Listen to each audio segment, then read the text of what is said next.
जय मसीह तपाईँहरूलाई म दिनेश खालिङ राई। कति समय अनि हामी मण्डली जान्छौँ, कहिलेकाहीँ चाहिँ हामी एकदमै एउटा उत्साह लिएर फर्किराखेको हुन्छौँ, कहिलेकाहीँ चाहिँ हामी निराश भएर फर्किराखेको हुन्छौँ। के तपाईँ ख्रिस्ट जस्तै हुनुहुन्छ? के तपाईँ योग्य हुनुहुन्छ? के तपाईँ ख्रिस्टले खोजेको जस्तो व्यक्ति हुनुहुन्छ? के तपाईँ क्रिस्चियन भन्ने योग्यको हुनुहुन्छ?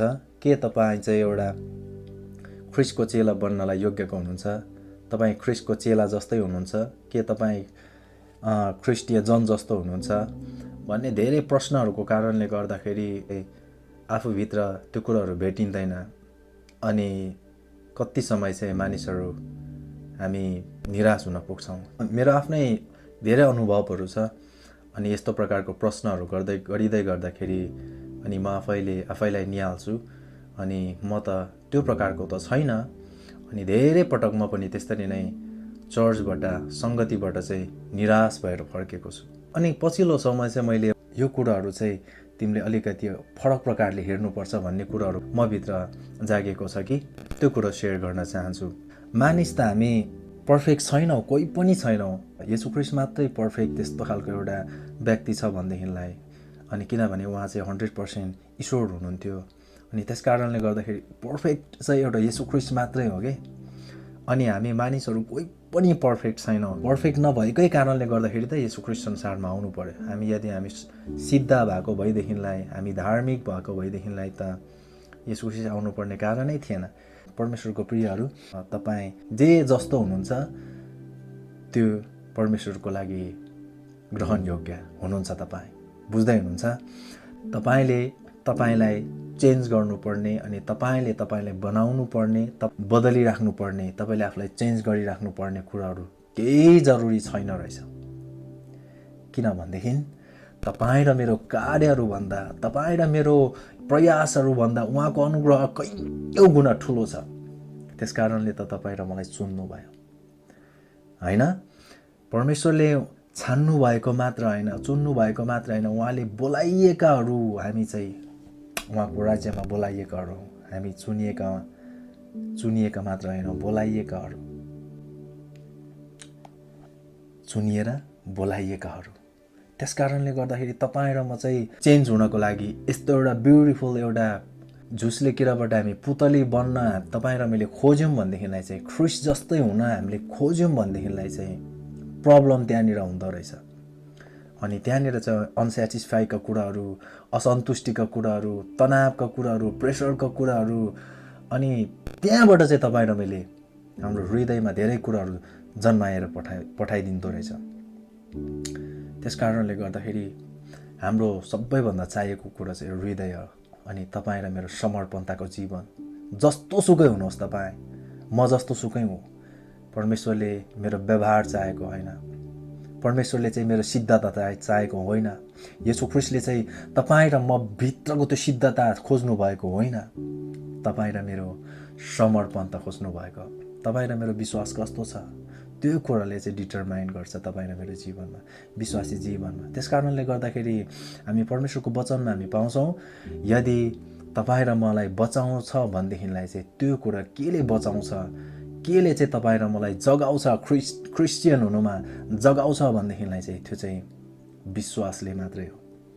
हुनसक्छ तपाईँ र मेरो जीवनमा अहिले सबै कुराहरू नर्मल छ, सबै कुराहरू राम्रो चलिरहेको छ। नर्मल लाइफमा त हामी फस्दैनौँ, हामीले केही कुराहरू झेल्नै पर्दैन, सब कुराहरू नर्मल भइरहन्छ। तर कुनै दिन यस्तो दिन आओस् जहाँनिर चाहिँ तपाईँ र मेरो यस्तो अभावहरू, यस्तो पीडादायी जीवनहरू अथवा सङ्कष्टका परिस्थितिहरू आओस् त त्यहाँनिर तपाईँ र मेरो स्वभावले, तपाईँ र मेरो त्यतिखेर तपाईँ र मेरो त्यो कार्यहरूले केही पनि कार्य गर्ने छैन। सिर्फ त त्यतिखेर काम गर्छ तपाईँ र मेरो विश्वास, तपाईँ र मेरो दृढता, तपाईँ र म भित्रको समर्पणता कति छ भन्ने कुराले।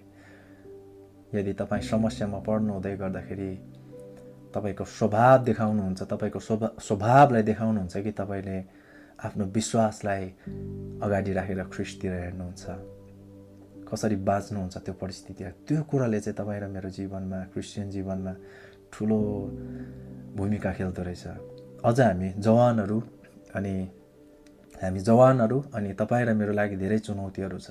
त्यस्तो खालको हामीले प्रब्लमहरू, त्यस्तो खालको हामीले समस्याहरू अभावहरू हामीले झेल्नुपर्ने छैन, तर अरू धेरै कुराहरू एक प्रकारको त्यो एउटा हाम्रो जीवनमा चाहिँ समस्याहरू बाधा त्यस्तो प्रकारको परीक्षाहरू आइपर्छ।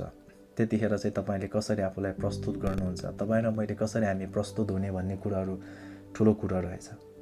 जस्तो छ हामी त्यस्तै परमेश्वरलाई त्यो अनुसारले नै हामीले परमेश्वरलाई महिमा दिनु, त्यो चाहिँ ख्रीष्टले चाहनु भएको कुरा हो।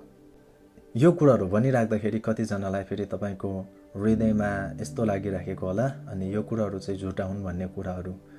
अनि जसरी येशू ख्रीष्टले चाहिँ एउटा कर उठाउने जक्कैको घरमा चाहिँ गएर उहाँले भोजन गर्नुभयो, अनि त्यहाँनिर चाहिँ धेरै वादविवादका कुराहरू पनि त्यहाँनिर फरिसीहरूले गरेको पाउँछौँ।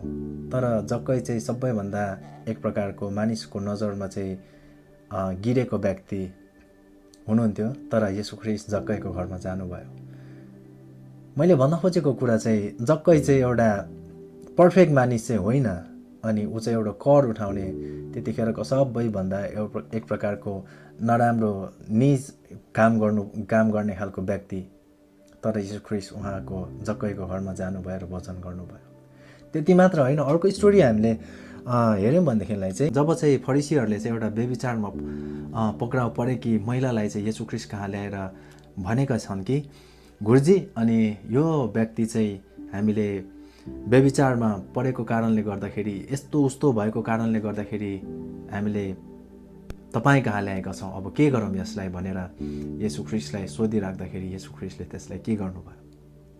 येशू ख्रीष्टले त्यो एउटा व्यभिचारमा परेको त्यो महिलालाई उहाँले घृणा गर्नुभयो कि के गर्नुभयो? उहाँले त्यतिखेरको समयमा त्यस्तो खालको अपराधिक कार्यमा पक्राउ परेका मानिसहरूलाई, व्यभिचारीहरूलाई, अनि व्यवस्थामा के थियो?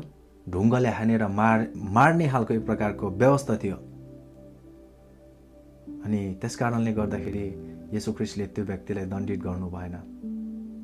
जाऊ र फेरि पाप नगर भनेर त्यो महिलालाई चाहिँ येशू ख्रीष्टले छोडिदिनु भएको छ। भन्न खोजेको चाहिँ त्यहाँनिरबाट हामीले के सिक्नुपर्छ भनेदेखिलाई चाहिँ येशू ख्रीष्टले अनि परमेश्वरले तपाईँ र मेरो जीवनबाट चाहेको कुरा चाहिँ तपाईँ र मेरो व्यवहारहरू होइन, तपाईँ र मेरो त्यो एउटा प्रयासहरू होइन, तपाईँ र मेरो समर्पण त चाहिएको हो।